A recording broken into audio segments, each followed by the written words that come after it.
Let's dig it up.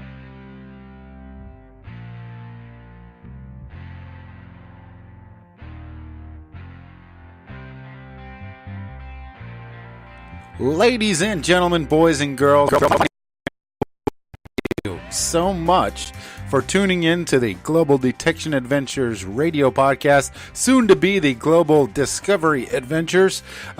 As I said, my name is Lance Goolsby. I'm the host. I'm an American Yank living in Germany. And tonight we have a very special, the first of our very special interviews. These are exclusive interviews to specific groups around Facebook. And these are all people that are basically voted on and chosen by you guys to actually come and talk. Today we're going to North of Tyne and we're going to be talking with somebody very special. But I just want to give you the opportunity right now. If you have iTunes or if you listen to podcasts whatsoever, please make sure you check us out, GDA Radio Podcast, on wherever you get your podcast, and subscribe and let us know. We're available on iTunes, Google, and Spotify, or you can get us right from where you're listening right now at Spreaker. Feel free to join us on the chat. We're opening. You guys have the ability to lead the discussion as you see fit as the discussion goes on. So this is your guys' chance to really get in there and ask some really good questions. And I want to thank everybody from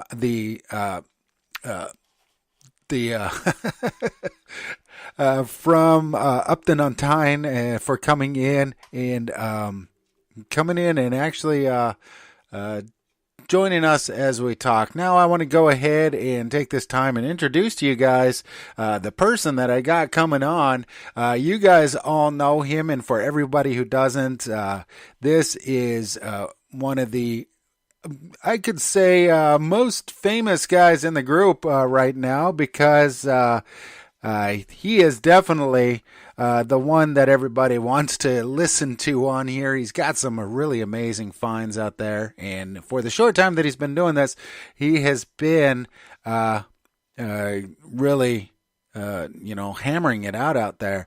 So he's on the North of Tyne group, and I'd like to go ahead and introduce Scotty B to the show.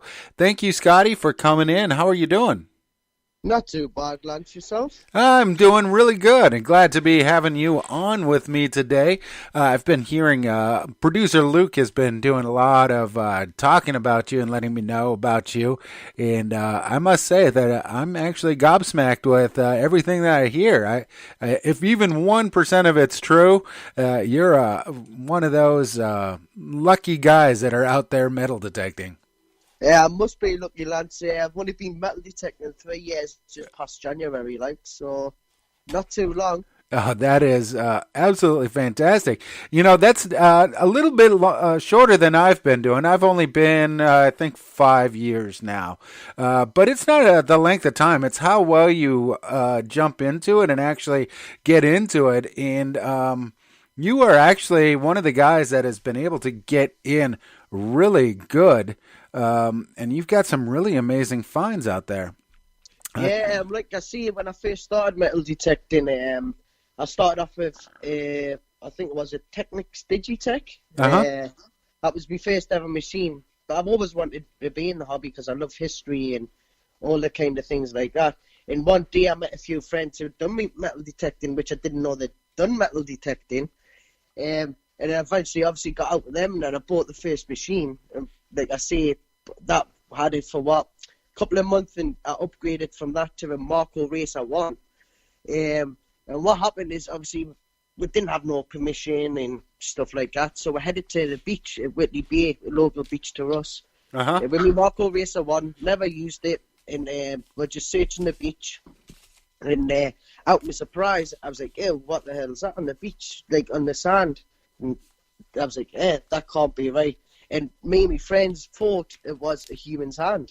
Really? Yeah, a human's hand on the beach, and was like, nah, it can't be. And we're looking on Google and looking at seal flippers and seal fins and all that kind of stuff. And human hands, and we did not have a foggiest of what it was. It had nails on it, it had hairs on it. We're like, oh God. So what we've done is we phoned the police. And the forensic, obviously the police come, had a check, and obviously them phone forensics. The forensics come, and obviously says, right, I had to code an area off, Yeah. all that stuff. And the basic thing I'd say is, I will get back to you to let you know what it was. Okay. And then the next thing I know, the week after, it was in the Newcastle Chronicle, which is a local paper in Newcastle upon Tyne. Yeah. And I was like, how the hell did they get that story? They didn't interview us. They didn't get no pictures of us. But somehow we end up in the local paper. And anyway, we still didn't get this phone call off the police.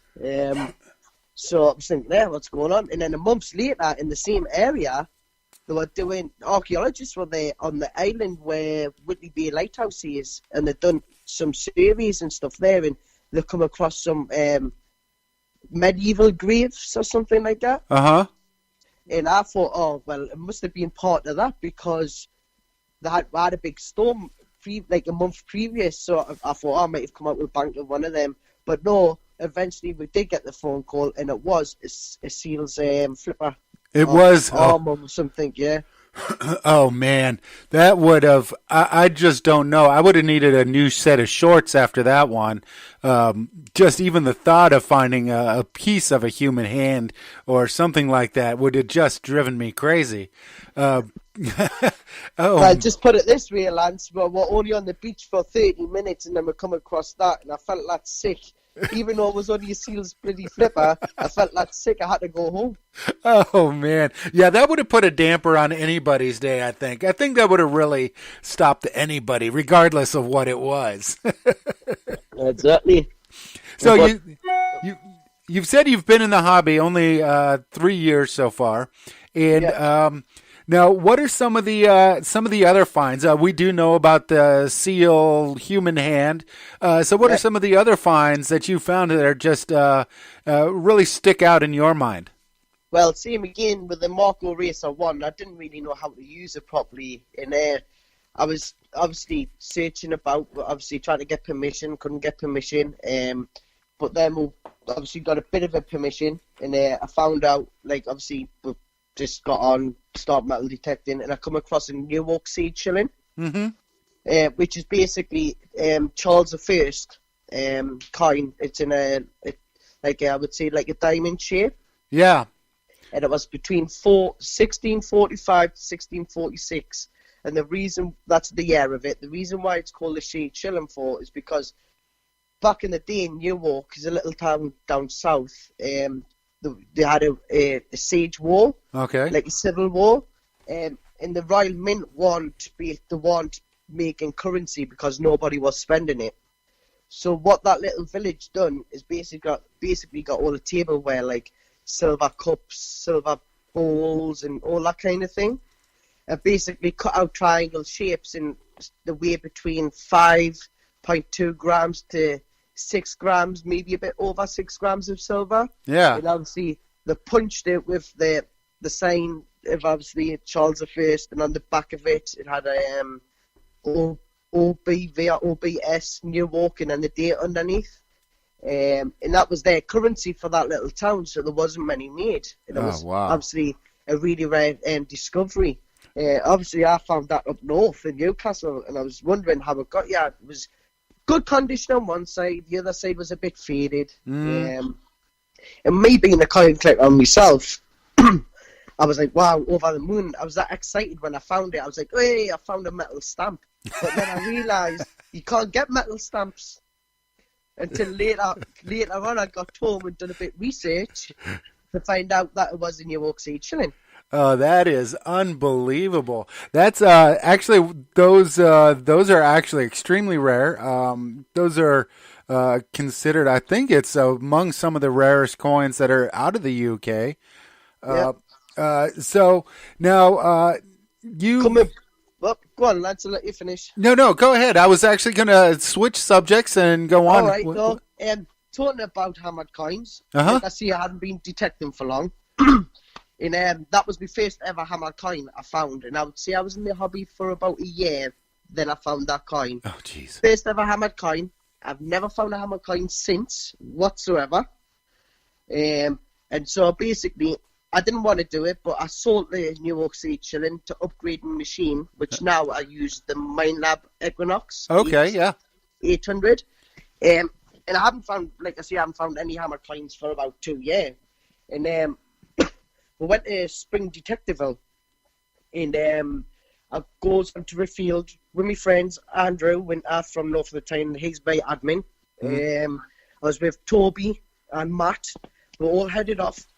Sorry. We're all headed off at the start of the klaxon went off. And we goes to the field on the right-hand side. First ever signal, I find, I think it was, I can't remember the name now, but it was a little hammered coin with a rose on one side and a thistle on the back. And I was like, over the moon, I was screaming, jumping about. I was like, wait, I found a hammered. And Andrew were like, I'm not staying with you. You're bad luck, you're bad luck. I was like, all right, I'll be over in 5 minutes, and then start heading over the ways. And as I was going over towards them, I get another signal, second signal, first ever cut quarter hammered coin, and I was jumping for joy. Oh, man. That is absolutely fantastic. You know, I'm listening to your stories, and all I hear is luck, luck, luck, luck, luck. I don't know. The metal detecting gods seem to be shining on you. Talking about luck, like I say, I've only been detecting for 3 years, and I've been part of 5 hordes. That's unbelievable. You know, I have one hammered coin. It's a old German brass hammered, and that's all I got. Everything else I got, I'm just lucky to break the 1700s with. But you are really, really killing it out there. I am extremely jealous, and this is absolutely fantastic. Now, you decided at some point that you wanted to start up the group north of Tyne. How did that come about? What it is, obviously, when I sorry, yeah, when I first started metal detecting, I joined this group. Obviously, but just a few local lads who joined this group. We used to meet up once a month in a pub, have a couple of pints, sit down, have a chat. Things got on, and basically the group sort of collapsed. So there was another group with the people who were left, the members. We made up another group, and I was part of an admin on that group.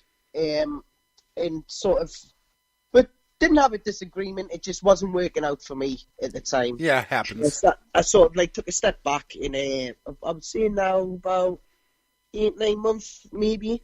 I thought, I'm just going to start my own group because I like the hobby. I've got a load of land given.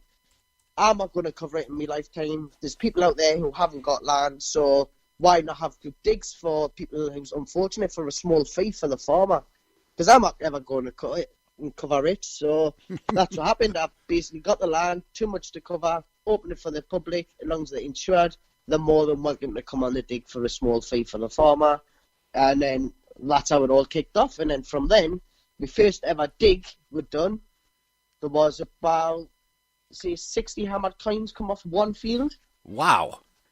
Because the land that I've got, I never detect myself. I've got it, I'll open it, have a group dig, they find, they don't find.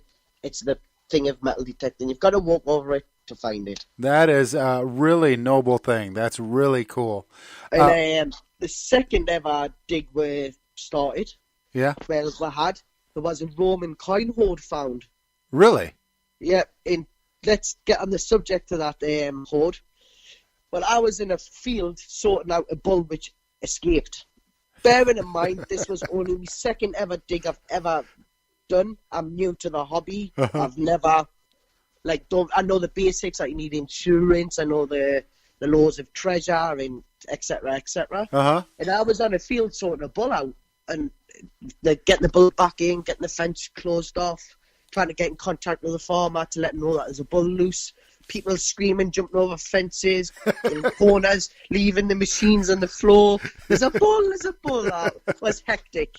The next minute I see is this big, and I'll get the story up there because everyone says it's a JCB. In fact, it's not a JCB, it's a cat. Really? They're totally different. It's a big machine where you dig up plants. Yeah. And I just saw this big cat just going along the field. I was like, what's going on here? Obviously, I'm in the middle of sorting a bull out, so I runs over, bearing in mind this is a Sunday, runs over to this field. Before I got there, the farmer's in there with his big cat, digging up like this, and I'm like, oh, no way. So basically, that was the Roman horde. And obviously, it was a Sunday. I'm on the phone. Obviously, I'm all new and stuff. So I'm on the phone trying to get a hold of my local LFO. Obviously, he wasn't available because it was Sunday.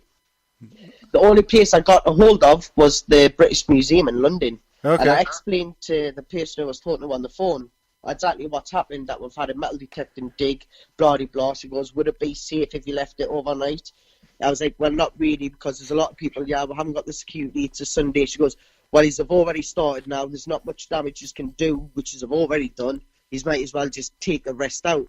Which basically, the code was, I think it was 37 bronze Roman coins. Wow. 63 silver denarius, which are Roman. Yeah. And there was also a Roman silver necklace and pendant and stuff there as well. Oh, wow. But then, obviously, you learn by your mistakes. And obviously, now when we have group digs, there's more than just 3 marshals, as we usually have. Mm-hmm. 1 to 2 marshals on each field. We try not to open as too much of an area, depending on the numbers. Yeah. But like I say, that was the second dig we had. And then we had a third dig, and we opened a new field. It was the old show field. Oh. And obviously, we're digging, people are finding bits of jewellery, gold pendants, and different things like that. And there was a man called Terence White, and he found a Bronze Age axe head, and which he thought was a part of a dagger, a dagger handle. Yeah. In another bit which he thought was part of a Bronze Age bracelet. But then come to the words, he obviously done his research and checked it out, and it come to a part of a Bronze Age sword handle and part of the blade. And he couldn't make it back one day, so we went up in that same area, and that was that one horde, sorry. Mm-hmm. So we went back up again to check that area, and I come across the other half of the sword. With, in the same hole, there was obviously the bottom half of the blade. There's also the, where the blade would stick in. Yeah. With the clips. Yeah. That was there. There was also some other spiky thing, and we still don't know what that is, but that there is classed as a separate horde because there's more than 3 bits of different of different things. So that was basically the third horde. And then the fourth horde, this is the same place, by the way, just a field over.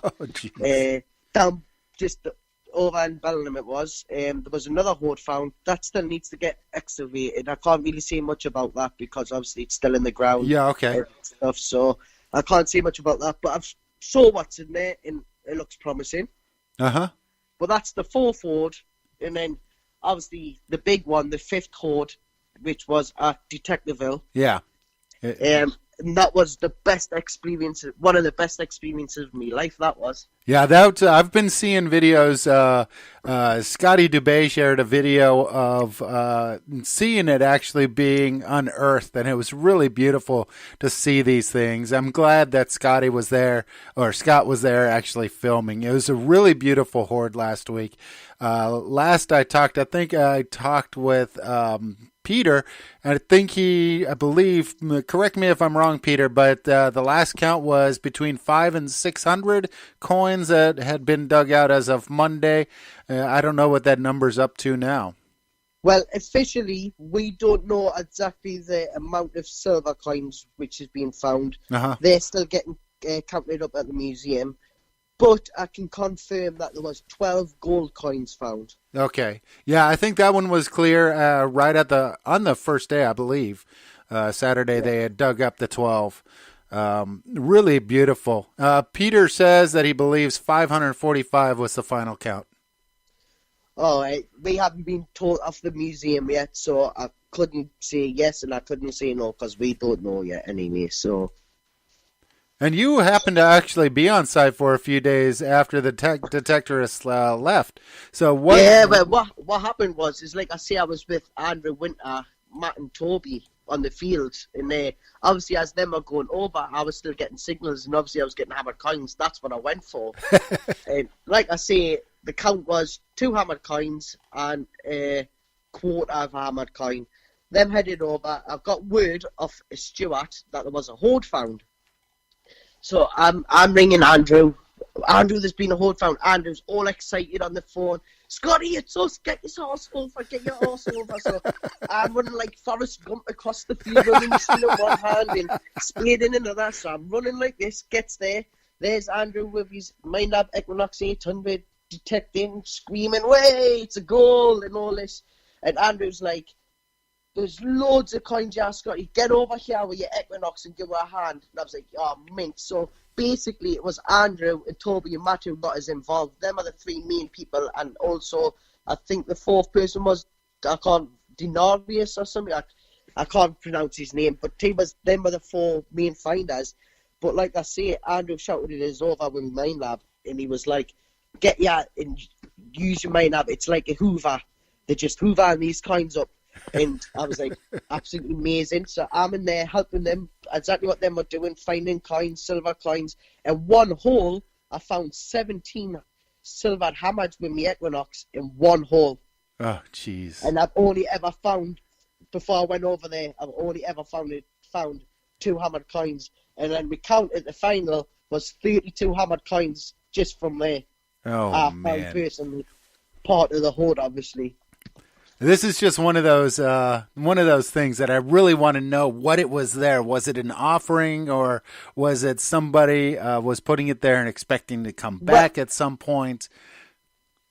Well, obviously the archaeologists have been in. Obviously, they've excavated a little pit, and they've took out all the coins now, so there's no more coins left in the hole. The next step is for obviously Andrew, Matt, Toby, and myself to go back up with a I can't say the really word, a geologist. That's it. And with some equipment which from Durham University, which are free, like basically says you can use it for free, so it's not costing us anything. Okay. So what they'll do is they'll map out the full ground and basically scan it to see if there's any buildings and stuff there. Okay. Which the archaeologists think that there could possibly be a building there. That's what they think it was. It was a pot underneath a floor, hid. Obviously, there must have been somebody come to attack him or attack her or something like that. The stories could be endless. It's your own mind. It could be any kind of story you would imagine. Nobody would ever know the true history of it, but they reckon it could be a building hid under a floor. So what they're going to do is they're going to scan the full area with some equipment, and hopefully when the pictures show up, well, hopefully the archaeologist can get some funding, or maybe the owner might be very nice because he's pretty wealthy. Owner could be very nice and pay for the work to be carried out to excavate the full site, and you never know what could be there until they do the obviously surveys and stuff. Nobody knows. Yeah, that's really nice. Now, Kimberly Dubé has a question for you. She wanted to know that if, after finding the hoard at Spring Detectiveville, do you think you've reached your limit, your maximum target, or do you think after the hoard you'll still be as excited finding anything else from now on? Kimmy, you're going to laugh, and I bet everyone else who's listening is going to laugh. My dream find is a cartwheel penny. I've never found a cartwheel penny, and I need to find one. So there's always something out there that's going to get us super excited, no matter what we found. I mean, I could go out and find the Nazi gold train and still be super excited over a small coin that's made of silver. I mean, I don't know. Yeah, that's it. It's the joy of digging that hole, thinking, what could it be? I even got excited at Spring Detectiveville over a Roman nail because I've never found a Roman nail before. Yeah. So you never know what it could be. It's just that feeling of thinking, what's in the bottom of that hole? Exactly. Now, how often do you actually hold rallies yourself? At the minute, in England, there's a lambing season where obviously the sheep are giving birth to lambs. And most of our land is basically pasture, so it's off at the minute for a few weeks. But usually we'll have one every other week, so once every 2 weeks. Sometimes we can have a dig every week. All depends of the land at the time. Yeah, we just got actually an update from Pete Terrell. It was 545 full silver, a few parts of hammered, and then the 12 gold coins. Oh, cool. Thank you very much for letting us know. Yeah. So yeah. Now go ahead with the fest, detecting event. Sorry, I didn't mean to cut in on you there. No, no problem. Whereabouts were we on? Just a second. I could actually let you know here in just a second. I lost my place in my notes. Yeah, we were talking about how many different rallies that you actually hold during, how many you actually have going. Like I say, I've got some land up in Bellingham with Andrew, of course. Obviously, we've run that together. But we've got over 20,000 acres there, so it's that land will last for a long time. Oh, good. And we when just also got given another farm just up the road from Bellingham, which has got 450 acres up there as well, so that'll last for a while. I'm not going to read to you all the different numbers people are sharing on the cartwheels they've found. I don't want to know. Keep them to yourselves, please. Are there any members in particular that you'd like to mention? Since I actually brought up a couple of them already. Yeah, I would just like to obviously thank you, Andrew Winter, for helping us out with the group and basically helping us out on the digs and basically being an admin, which an admin should be. And he's more than an admin, really. He's given us the best experience of my life for now, unless we can. Really important to have them. I know that feeling. I would also like to say a shout out to Luke as well, because I was just starting out metal detecting. He added us to his group, and basically from there I've just shut off. Yeah, that was one of the things I want to talk to you about also, because his was one of the first groups that you actually joined, and that's, I believe, from what Luke was saying, that you got a lot of the information from there as well, and that really helped you out. Yeah, it did, yeah. Like I say, I was one of the first people Luke added us to his group, which is UK Dirt Fishing. Yeah. I was one of the first to get added to that group, and obviously that got us into it. I was seeing people's different finds, and then people are posting pictures, and I'm going on the internet doing history searches on it. What could that item be, and all different things. So basically, that got me into it more. If I could look at it, if I found an item, I could go and search it. It was just the history of it for me. It's nothing about value or nothing of money or nothing like that. It's about the history of what the object could have been used for, who held that object last, and how long's it been in the ground for, and your mind can just go nuts, to be honest. That's one of the things I really love about it as well. I love thinking about the history. One of my older ones, I talked about this last time as well, one of the older ones, I did a story about a coin that Scott Dubé had found, and I just really loved writing that story, seeing that coin, and then writing the story and actually doing that one. That's the part of the what we do. To me, it's the history that means the most, and I love it. I absolutely love it. I don't know if Scott Dubé is listening in, but he's pending. He found at Detectiveville. Oh yeah, he's listening, by the way. Yeah. Just to let you know, Scott, because I've been so busy, but I did speak to the LFO and the archaeologists. This is the pendant is medieval, but it wasn't part of the hoard. There you go, Scott. Let me know once you hear that. I know there's about a 30-second delay from our conversation to what you hear. Now, what was the attitude of the archaeologists to you guys, speaking of them as well? Well, they were good, but every metal detectorist knows archaeologists don't like working with metal detectorists. But apart from that, they were pretty helpful. A bit long in the proceeds, but I suppose slow, it saves the history, I guess. Nothing gets lost, recorded. But there need to be more things out there in place for metal detectorists and archaeologists to work together.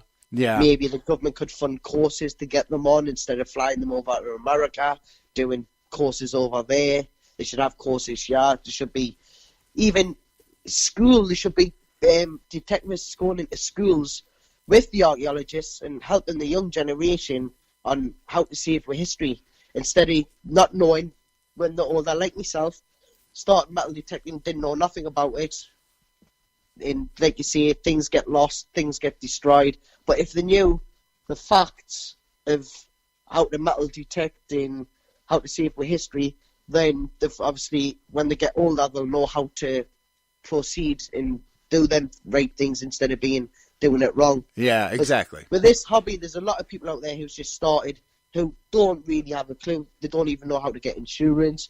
People just go buy a metal detector thinking they can just go on anybody's land. Well, you can't. Or every bit of land is owned by somebody, so you need that permission of that one person who owns it. Yeah.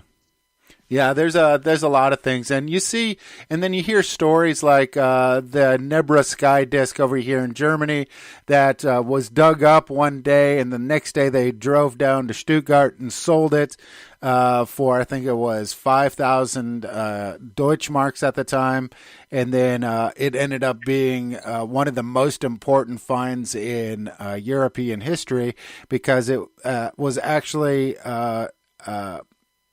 it was owned by the first king in Europe, about 6,000 years ago. Just one of those amazing things, and people don't know what they're doing. It was a bit like that. It was a couple of years ago, Lance. That's why the treasure laws going to be changed soon. Then the proceeds of talking about it. But a few years ago, there was a Roman helmet found. Yeah, I did a story on that one, actually. The episode is called Helmet Laws. You've done it. How that helmet is actually affecting the laws for treasures in Germany. Luckily enough, a British man had actually bought it and kept it within England, but it was really... It was really a really touchy situation because it is such an important piece of British history that was about to be lost. Yep, well, that helmet, Lance, not many people know about it, but they're going to know now. That person who bought that helmet only lives, I would say, about 20-minute drive from my house. Oh, wow. And I've held that helmet, and it's a beauty. Oh, that's wonderful. I'd love to see that. It's one of those things. I know it's out of the museum at the moment, but I would love to actually get a chance to see that one. Yeah, is that the one what sold for £3.2 million? I believe so. It's got the full face, and it's got the griffin on the top of it. That's the one. Yeah, that's a really beautiful mask. If you haven't heard the story about the helmet we're talking about, look up about 5-6 episodes ago. The episode is called Helmet Laws. I go into the full story of how it was found and how it almost got lost to time. I will do. I'll have a look and have a listen in. So is there any questions anybody would like to ask? I'm looking and seeing they're pretty much talking about coming to your next festival and coming out to, I believe they're going to go camp out there. Yeah, well, he's a welcome. To believe it or not, we're thinking about, me and Andrew, we're thinking about having a weekend dig, and basically the farm we've got with 450 acres on, we're thinking about just opening a full lot of the farm and just let you go. You can detect from basically, it'll be obviously the event will start the Friday, the Saturday, and then obviously you can detect on the Sunday, and you'll have to leave obviously Sunday afternoon. But what thinking is, if you wanted to, you can detect Friday, the Saturday, and the Sunday. It won't be as posh as Detectiveville. There won't be no rave tents or nothing. It might be a Portaloo, it may be a Scran van, but. And you might have, if you've got camper vans or whatever, there will be electric hook up and there will be water on site.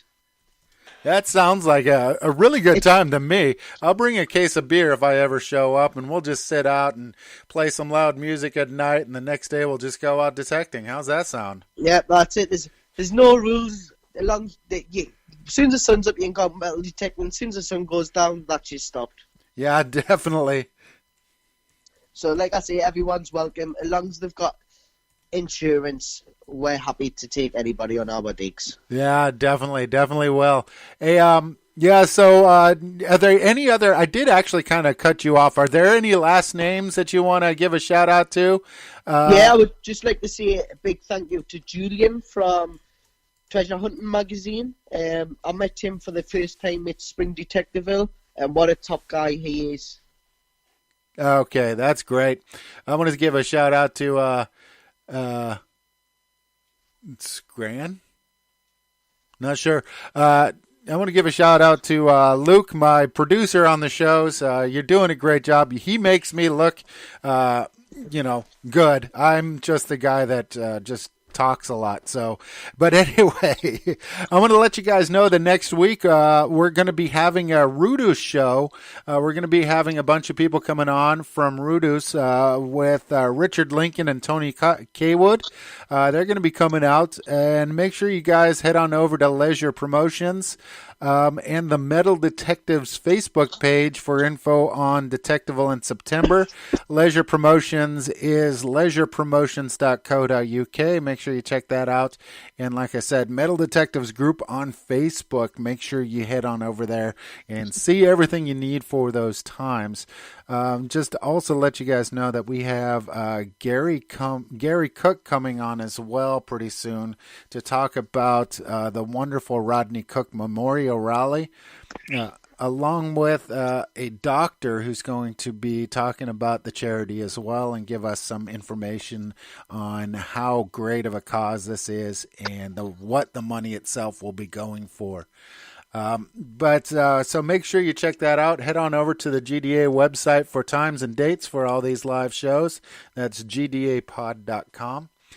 Scotty, thank you so much. Now, where can people find out more about you? I know everybody here in the North of the Tyne group know just about where to find you. But starting Monday, this is going to be available for anybody to listen to.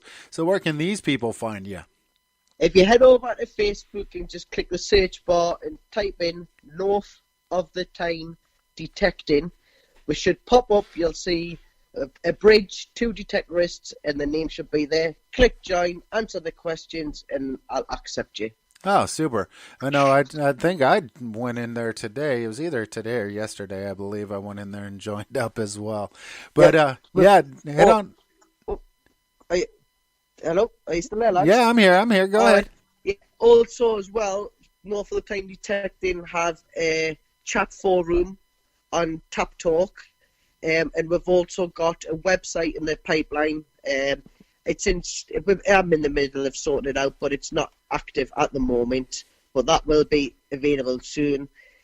Also, North of the Tyne Detecting have now got some new merchandise. We've got some hoodies, some T-shirts, caps, beanie hats. We've also got cleaning mats, which you could use as mats to eat your dinner on, or you can use it as a PC mat, anything you would like. Oh, wow.